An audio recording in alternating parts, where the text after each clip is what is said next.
চট্টগ্রাম বন্দরের অভ্যন্তরীণ নৌ রুটে চলাচলরত নৌযানসমূহের নিরাপত্তা নিশ্চিতের পাশাপাশি নিয়মিত রেজিস্ট্রেশন, ফিটনেস ইত্যাদি যাচাই বাছাই করার মাধ্যমে বিআইডব্লিউটিএ এবং নৌ পরিবহন মন্ত্রণালয়কে সহায়তা প্রদান করা হচ্ছে। এই কার্যক্রম করেছেন বাংলাদেশ কোস্টগার্ড।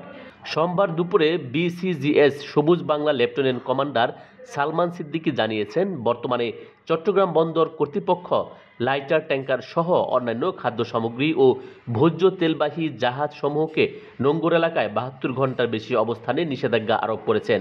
এই সকল জাহাজ যাতে দ্রুত সময়ের মধ্যে গন্তব্যস্থলে পৌঁছাতে পারে তা নিশ্চিতকরণে কোস্টগার্ড সার্বক্ষণিক নজরদারি অব্যাহত রেখেছে।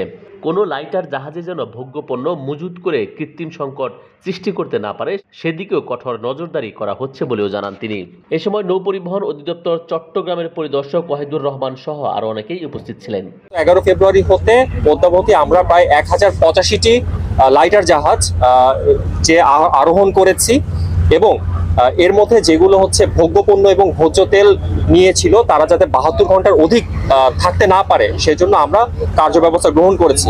জাহাজগুলোকে হচ্ছে ভাসমান গুদাম হিসেবে ব্যবহার করে কোনো কৃত্রিম সংকট তৈরি করে এই ভোগ্যপণ্য এবং নিত্য প্রয়োজনীয় দ্রব্যের মূল্য বৃদ্ধি না করতে পারে, ভোক্তারা যারা সাধারণ জনগণ যাতে তাদের ক্রয় ক্ষমতার মধ্যে তাদের ভোগ্যপণ্য এবং ভোজ্য তেল এগুলো ক্রয় করতে পারে, এই জন্যই আমাদের এই অভিযান।